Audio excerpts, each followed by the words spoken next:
As you have already heard, the theme of the meeting is Regional Partnerships, Global Influence.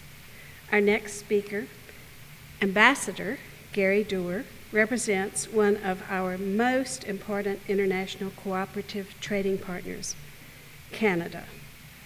And I'm glad to note that SSEB and the Canadian consulates in Atlanta, Dallas, and Miami have relations spanning many years. These strategic partnerships have been vital to enhancing economic development and partnerships for both countries. Regarding relationships, Canada and the United States are closely tied to one another when it comes to energy and security. Our country and Canada both enjoy an abundance of energy resources. We export a significant amount of energy to Canada, primarily electricity and natural gas. I want to point out this great little map that you have on your desk. It's worth quite a bit of study. It's fascinating. I don't know who prepared it. But it shows, and I think the title, Mapping the World's Largest Trade and Security Relationship. I think that's very, very true, and we are lucky to have Canada covering our back to the north. At the same time, the U.S. depends on Canada as its most reliable and most competitive energy supplier. In 2013, Canada's energy exports were valued at $108 billion in U.S. dollars. These products include crude oil and refined petroleum products, natural gas, electricity, and uranium. Canada's oil reserves represent a safe, secure, and long-term energy supply for North America, and we are grateful. I am honored to introduce Ambassador Gary Doer, who is Canada's 22nd representative to the United States of America. Before he was in his current position, Ambassador Doer served as Premier of Manitoba for 10 years. In his efforts to build cooperative partnerships in trade, agriculture, energy, and environment between Canada and the United States, he worked closely with governors in our states while he served as the Premier. Ambassador Doer won 3 consecutive terms elections as Premier of Manitoba with successfully increased majorities. In 2005, he was named Businessweek's magazine as one of top 20 international leaders in climate change. His government introduced balanced budgets during each of his 10 years in office while reducing many taxes. As Premier, he led strategic investments in healthcare, education, and training and infrastructure. It is my great pleasure to introduce to you our ambassador, or Canada's ambassador, Ambassador Doer, yes. Thank you.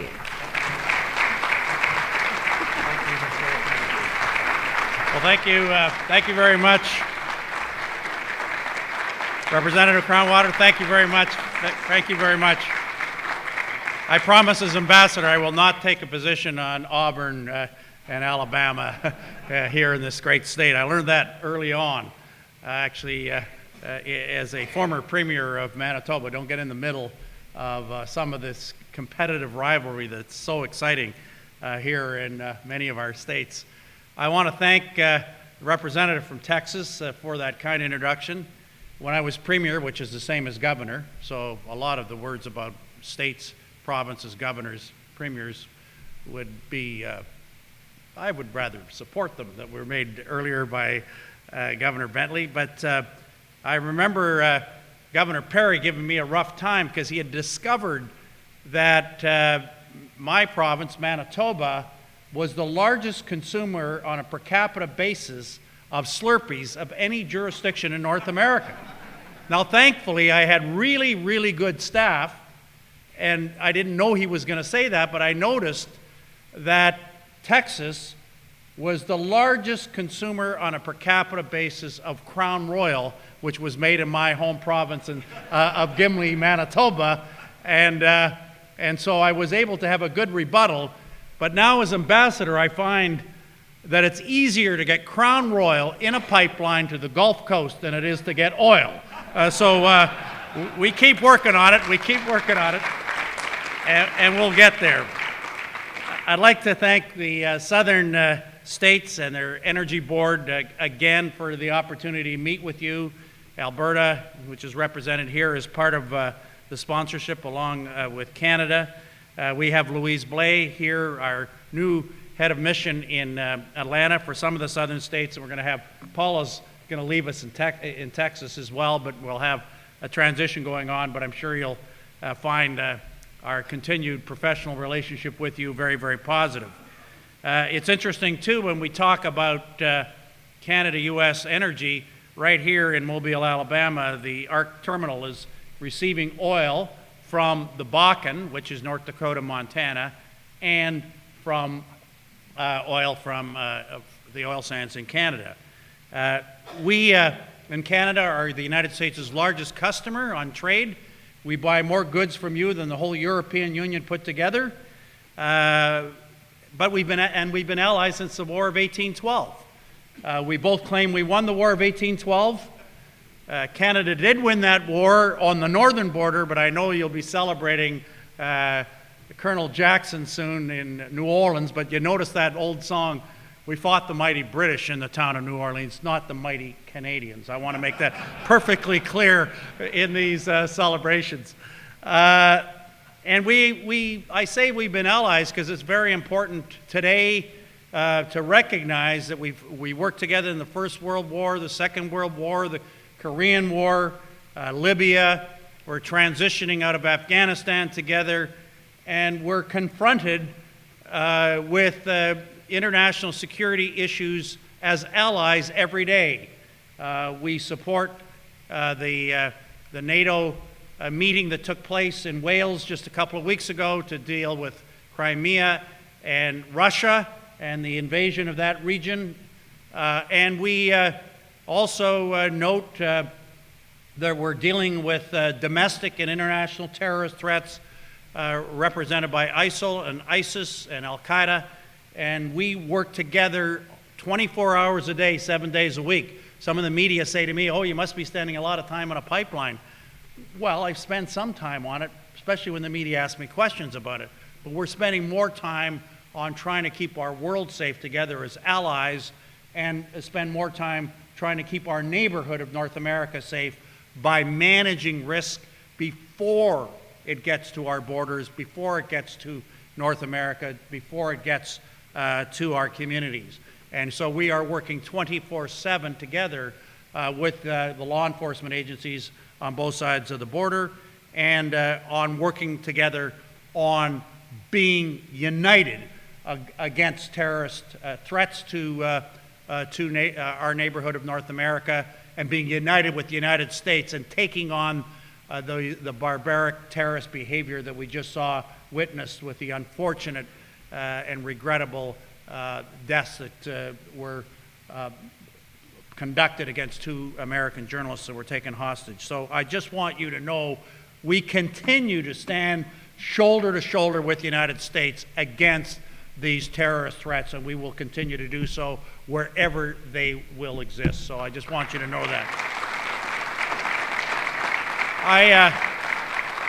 I also believe that represents an interesting issue when you talk. I heard earlier today about Germany and its energy issues, and 35% of its gas comes from Russia right now. The Ukraine has a high reliance on gas from Russia.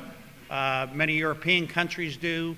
When we look at the Middle East, if you cannot cover the Middle East without talking about energy and energy security here in North America, and I strongly believe, and I've believed for the last number of years, even before I got here, that we have to have an energy security strategy as part of our energy cooperation in the neighborhood of North America.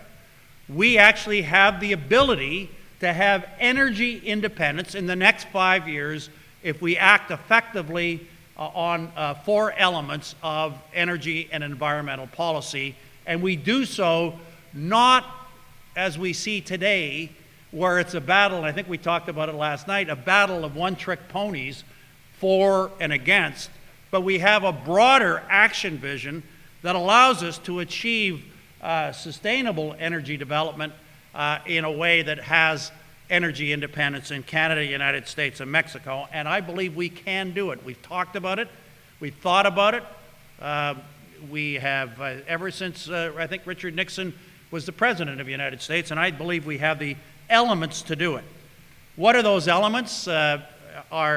Is energy efficiency, energy renewables, the development of gas, the development of oil, and also sharing innovation in all four of those areas as effectively as we can, and building the infrastructure to make it happen. What do I mean by energy efficiency? Well, whether it's building cars here in Alabama or vehicles in South Carolina or in Texas in San Antonio, we have worked together, Canada and the United States, to have the same fuel standards and energy efficiency standards in a way that moves the goalposts along in a doable way for our auto industry and eventually for our truck industry on both sides of the border. And this will represent by 2025 a reduction of fuel requirements in about 50% of the way from where we were 10 years ago. Now, it also took the California tailpipe emission standards, the New York emission standards, the Quebec standards, the British Columbia standards, the Manitoba standards, and put it together in one regulatory standard, which has had the benefit of not only reducing the fuel consumption in each one of our vehicles, but it's actually increased the attractiveness of the products we're producing in North America, not only to each other in this continent, but also to Asia and to Europe. And we believe that that's number one. It's good policy for clean air and clean water, and good policy for selling more cars and having a very effective energy efficiency strategy. Number two, we believe in renewables in Canada. Sometimes the biggest difficulty with renewables is everybody agrees with it, but nobody wants to approve a transmission line. We find, I think Jeff Immelt just recently said it took between 5 and 6 years to have a transmission line between one state to another. We're trying to get transmission lines between Canada and the United States. There's one lawyer per megawatt to get those transmission lines approved, and we just believe we should get on with it. Now, we agree with the governor of Alabama that it should be defined as clean, renewable energy. It shouldn't be neutral. In some states in the United States, if it's a small dam, it's renewable, and if it's a big dam, it's not renewable. In Canada, if it walks like a duck, it talks like a duck, it's renewable. And so we would agree with the governor of Alabama on how the U.S. government should treat hydropower. We believe it's renewable, and therefore we support it, but we also support transmission lines that would work more effectively between our two countries. Number three, we believe in the development of gas. We think it's a tremendous advantage to have reliable, affordable energy with gas. The governor mentioned earlier that this gas now is, it's a situation where the United States will have potential exports of gas. I remember about 10 years ago, we were talking about an LNG plant in Houston with the gas coming in. Now we're talking about turning those things around. Same thing in Canada. And we very much have shared innovation and technology on how we can work together on gas to make it effective and reliable. And when you look at how much outsourcing has gone on in the last number of years out of North America, out of Canada and the United States to other countries, and you look at the threat of the theft of intellectual property, and you now look at the cost and reliability of energy, including gas, I think we're going to see a lot more insourcing back to Canada and the United States with this resource and with the legal protection of intellectual property and innovations that are so very much part of our economies. And finally, I want to talk about oil. The governor is right. The demand for oil will continue. All the studies on oil demand in the United States indicate a significant amount of oil will be required to be imported from other countries, notwithstanding the Eagle Ford in Texas, the Bakken oil developments in North Dakota and Montana. All the studies show that there will be a continued demand till 2040 for oil to come from other places. And we would respectfully submit that it's been a good development for Mexico to amend their constitution. I think they did it in about 18 months. You talk about transmission lines versus amending a whole constitution. Credit goes to Mexico to allow for more private investment in Pemex, which we think will open lots of opportunities in the south of the United States for innovation and technology and capital investments. But we also believe that it makes a lot more sense to get the oil from Canada than it does from the Middle East, or it does from places like Venezuela that are continue to create havoc with the diplomatic relations with the United States. We first of all get a greater return on your investment. Over 90 cents of every dollar the U.S. consumer spends on Canadian oil goes back into U.S. companies, U.S. businesses, U.S. pensions, U.S. stocks, 401ks. So we think, obviously, the supply chain is very important. There's over 1,200 companies in the United States that have supply the oil sands in Canada. They supply the oil sands in Canada with things like Caterpillar tractors that are manufactured, dare I say it, in Illinois. Illinois, I just mentioned that because that's where the president's from. When we had a meeting, we pointed out to the president that there were 68 companies in Illinois alone that may have voted for him, all those workers, cheered for the Bears, and worked for companies in northern Alberta in the oil sands. So, come on along, get this thing done. I think we didn't get past the Bears in the conversation, but it is always very, very interesting for us. We have moved ahead. 19% of foreign oil came from Canada 4 years ago. We are increasing the amount of foreign oil to the United States, the so-called foreign oil.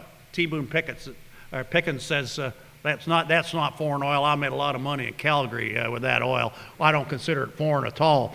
If I can make money off it, it's not foreign. But we happen to believe that it just makes sense to buy it in your neighborhood rather than in situations that are unpredictable, he says diplomatically, in the Middle East. When we go through all the whatever is leading the news today or yesterday or a year ago, it's all the unreliability of situations that we see in the Middle East, and we see obviously with the expansionist behavior of Russia. Now that brings us to pipelines. We believe, first of all, there's a role for rail. Every day I meet with governors or senators or businesses in the United States with small refineries that want oil and a guaranteed supply of oil from the Bakken oil fields or from Texas or from Canada. And we try to make that happen, and rail has agility. But for large amounts of oil, 850,000 barrels a day coming from North Dakota, Montana, and from Alberta, it makes sense for us to have it on pipelines. And this is not just Canadian talking points. This is actually what the scientists in the State Department said. The scientists in the State Department said 3 years ago that if oil is not on a pipeline, it won't stay in the ground, as the environmentalists had argued, the environmental industry had argued, because it's a huge industry in Washington. A lot of mouths to feed, a lot of fundraising to do, a lot of things to oppose to raise money. If we don't get that pipeline approved, it'll come on truck and rail. And the scientists said that if that happens, it will be higher emissions, 28% higher emissions. So if you say no to the pipeline, you're saying yes to higher greenhouse gas emissions, higher safety risks, and higher costs. And 3 years later, they've been right. Oil it went up 600% on rail since the pipeline was delayed, and it's projected to go up another 300% in 2 years. And we just want the U.S. federal government, the U.S. administration, to follow the advice from their scientists. I don't have to use a Canadian talking point. I just pick up the State Department report. Exhibit A, B, and C say yes. And so, as I say, it's been a little bit delayed. But we are now at about 35% foreign oil in the United States. It's just getting there, we think, in a less energy efficient way. Big amounts of oil to large refinery complexes. A pipeline makes sense. Small refineries, small amounts of oil, rail makes sense because of their agility. And we will continue to support that. I just want to say that we believe Canada on the energy security side, with Canada, United States, and Mexico, have everything you need. Everything you need is there in Canada, and all the companies exist on both sides of the border, and all the technology and innovation works together. You talk about carbon capture and sequestration. Saskatchewan is opening a new a new carbon capture and sequestration in a coal operation this week. A couple of years ago, we built a pipeline from North Dakota and approved the pipeline from North Dakota to Canada for carbon capture and sequestration from a fertilizer plant in the United States to an oil field in Weyburn, Saskatchewan. We have what you need, and we believe we should work together. You have what we need. You have warm weather and great golf courses. Canadians, there's more Canadians that golf on a per capita basis than Americans. Can you believe that? We just don't golf that well in January and February. It's really hard to see the ball and all that snow. So we need to come down and visit and spend a lot of time in these beautiful, beautiful parts of United States. And finally, I say to my friends in Washington and my friends across the United States, watch Argo and go with Canada and approve this pipeline. Thank you very, very much for your time here today. Thank you.